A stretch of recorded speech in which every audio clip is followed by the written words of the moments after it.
Charge. What is charge? The property of material by virtue of which it exerts electric and magnetic force. कोई भी body हम charge कब बोलेंगे, कब वो चार्ज बोली जाएगी कि बॉडी कोई भी चार्ज हो गई है, जब वो उसके अंदर नंबर ऑफ इलेक्ट्रॉन्स या तो प्रोटॉन से ज्यादा होगा या प्रोटॉन से कम होगा।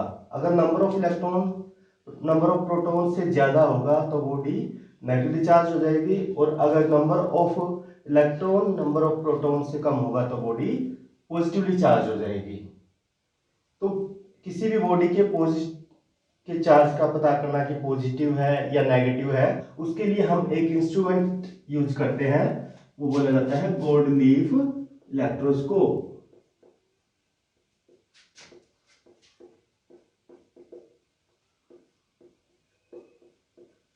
गोल्ड लीफ इलेक्ट्रोस्कोप के अंदर क्या होता है, एक कंटेनर की तरह होता है,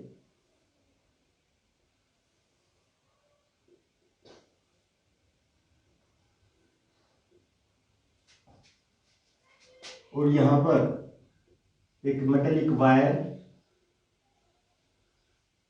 इसके अंदर दो थिन गोल्ड स्ट्रिप्स लगी हुई होती है जो कि इजीली एक दूसरे से सेपरेट हो सकती हैं। तो शुरुआत में क्या होगा, ये गोल्ड फॉइल्स हैं, एक दूसरे के बिल्कुल नजदीक मिलती है हमें, ऐसे एक दूसरे के साथ लगी हुई होती है, अटैच होती है। तो जैसे ही हम कोई चार्ज बॉडी टच कराते हैं मेटेलिक वायर से,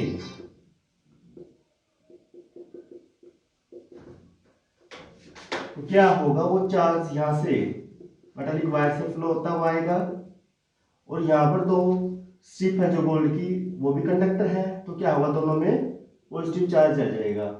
अब दोनों पॉजिटिव चार्ज हो गई और सेम चार्ज हो गया, सेम चार्ज क्या करेगा, आपस में रिपेल, तो इसलिए जो गोल्ड स्ट्रिप्स है वो एक दूसरे से दूर चली जाएंगी, यानी कि एक दूसरे को रिपेल करेंगी। तो इससे हमें चार्ज का पता लग जाएगा। अगर नेगेटिव चार्ज है तो वो भी यहाँ देंगे और कंडक्ट होगा, और दोनों स्ट्रिप्स ही नेगेटिव चार्ज हो जाएंगी और एक दूसरे से दूर चली जाएंगी। तो हम इसको डिस्चार्ज कैसे करेंगे, हम इसको बस अपने बॉडी से टच करेंगे, यानी कि हैंड से टच करेंगे, तो जो चार्ज हमारी बॉडी से कंडक्ट हो जाएगा और दोबारा से स्ट्रिप्स एक दूसरे के नजदीक आ जाएंगी। फोर्स चार्ज कैरियर्स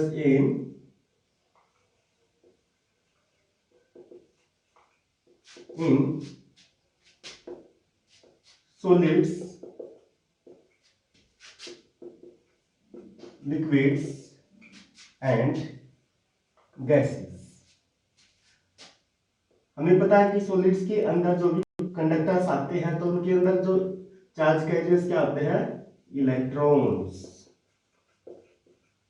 और लिक्विड्स के अंदर हमें पता है जो लिक्विड्स है उन जो भी इलेक्ट्रिसिटी को कंडक्ट कराते हैं उनको हम बोलते हैं इलेक्ट्रोलाइट।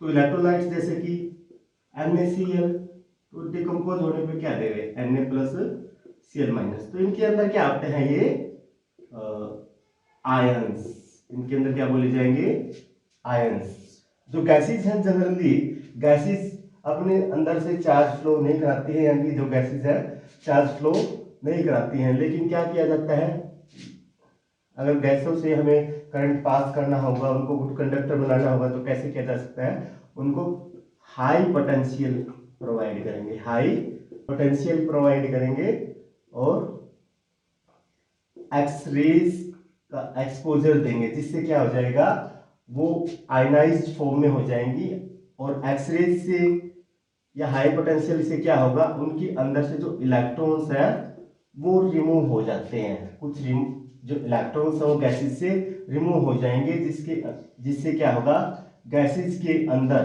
पॉजिटिव चार्ज ज्यादा हो जाएंगे और आयंस हो जाएंगे। ठीक है, तो यहाँ पर क्या हो गया, जो गैसेस है उनके अंदर कैसे फ्लो करेगा current, due to ions and electrons.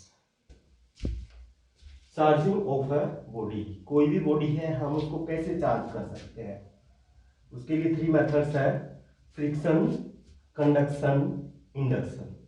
Friction में हम क्या करते हैं, एक बॉडी को दूसरी बॉडी के साथ रब करते हैं, जिससे क्या होगा, इलेक्ट्रॉन्स का ट्रांसफर होगा, और इलेक्ट्रॉन का ट्रांसफर होगा यानी कि क्या हो जाएगा, या तो इलेक्ट्रॉन्स ज्यादा हो जाएंगे या कम हो जाएंगे, इसका मतलब बॉडी जो हो चार्ज हो जाएगी। तो इसके लिए कुछ एग्जांपल्स हैं कि पॉजिटिव चार्ज कैसे करें। तो प्लास्टिक रोड लेते हैं हम, एक प्लास्टिक रोड, और उसको रब करते हैं हम वूल के साथ। जैसे प्लास्टिक रोड को हम वूल के साथ रब करते हैं तो कुछ इलेक्ट्रॉन्स वूल से प्लास्टिक रोड के अंदर चले जाएंगे, ट्रांसफर हो जाएंगे। तो इससे क्या होगा, प्लास्टिक रोड के अंदर नंबर ऑफ इलेक्ट्रॉन्स इंक्रीज हो जाएंगे, इसका मतलब प्लास्टिक रोड नेगेटिवली चार्ज हो जाएगी, और वूल के अंदर नंबर ऑफ इलेक्ट्रॉन्स कम हो जाएंगे, जिससे वूल जो हो पॉजिटिवली चार्ज हो जाएगी। नेक्स्ट है, हम नेगेटिव चार्ज कैसे करेंगे किसी रोड को। हम कोई भी ग्लास रोड ले लेते हैं, ग्लास रोड, और उसको हम रब करते हैं सिल्क क्लॉथ के साथ। जैसे ही हम ग्लास रोड को सिल्क क्लॉथ के साथ रब करते हैं तो जो कुछ इलेक्ट्रॉन्स हैं वो ग्लास रोड से सिल्क के अंदर ट्रांसफर हो जाएंगे। तो इलेक्ट्रॉन सिल्क के अंदर ज्यादा हो जाएंगे, तो इससे क्या हो जाएगा, जो सिल्क है वो नेगेटिवली चार्ज हो जाएगा, और ग्लास रोड के अंदर कम इलेक्ट्रॉन्स हो जाएंगे यानी कि नंबर ऑफ प्रोटॉन्स ज्यादा हो जाएंगे, तो जो ग्लास रोड वो पॉजिटिवली चार्ज हो जाएगी। नेक्स्ट है चार्जिंग बाय कंडक्शन। कंडक्शन में और इंडक्शन में, इन दोनों मेथड्स में हम जो यूज करते हैं इसमें कंडक्टर्स यूज करते हैं, जबकि फ्रिक्शन के अंदर यानी कि रबिंग के अंदर हम अगर चार्जिंग करते हैं तो इसमें केवल इंसुलेटर्स ही यूज कर सकते हैं, क्योंकि अगर हम यहाँ पर कंडक्टर्स लेंगे तो जो चार्ज है वो वहां से कंडक्ट कर जाएगा हमारे बॉडी में, और ये जो है चार्ज नहीं हो पाएंगे। तो जो फ्रिक्शन है वो केवल किसमें यूज होगा, ओनली इंसुलेटर्स के केस में। नेक्स्ट है हमारा कंडक्शन। तो कंडक्शन में क्या लेते हैं हम, अगर एक चार्ज बॉडी को दूसरी अनचार्ज बॉडी से डायरेक्टली कांटेक्ट में लेकर आते हैं, क्या इसमें कांटेक्ट की जरूरत होती है, इसलिए इसको कंडक्शन बोलते हैं। तो जो इलेक्ट्रॉन्स हैं अगर इस बॉडी से ए ऑब्जेक्ट से अगर बी के अंदर ट्रांसफर हो जाएंगे तो क्या हो जाएगा, जो ए ऑब्जेक्ट है वो पॉजिटिवली चार्ज हो जाएगा और बी ऑब्जेक्ट है वो नेगेटिवली चार्ज हो जाएगा।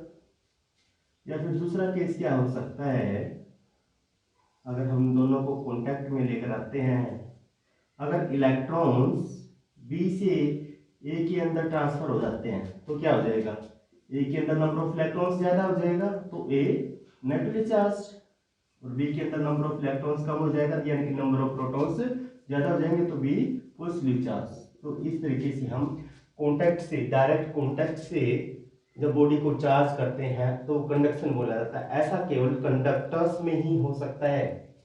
नेक्स्ट है चार्जिंग बाय इंडक्शन।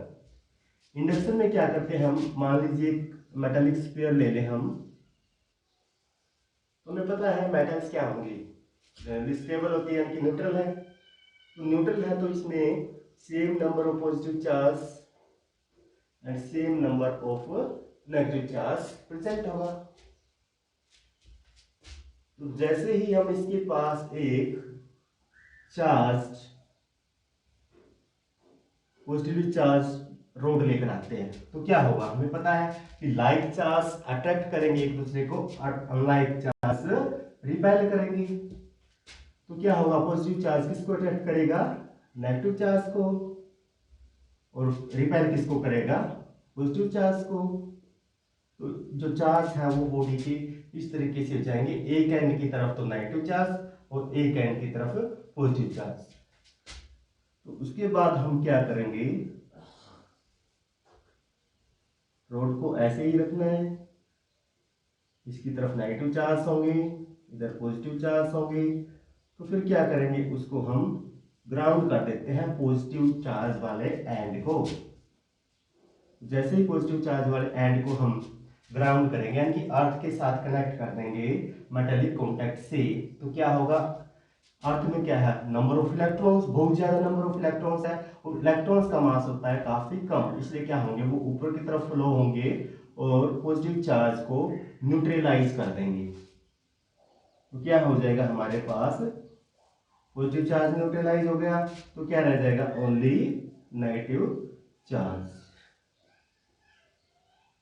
यानी पॉजिटिव चार्ज तो बचा ही नहीं ऐसे, तो नेगेटिव चार्ज रह गया ओनली। अब हम क्या करेंगे, इस मेटालिक इस चार्ज जो हमारे पास रोड है उसको अगर हम हटा देंगे तो क्या होगा, सेम चार्ज रह जाएंगे और सेम चार्ज आपस में रिपेल करते हैं, तो इसलिए वो पूरी बॉडी में डिस्ट्रीब्यूट हो जाएंगे। और हम देख रहे हैं पहले बॉडी न्यूट्रल थी, अब देख रहे हैं कि ओनली नेगेटिव चार्ज प्रेजेंट है, इसका मतलब जो बॉडी है वो चार्ज्ड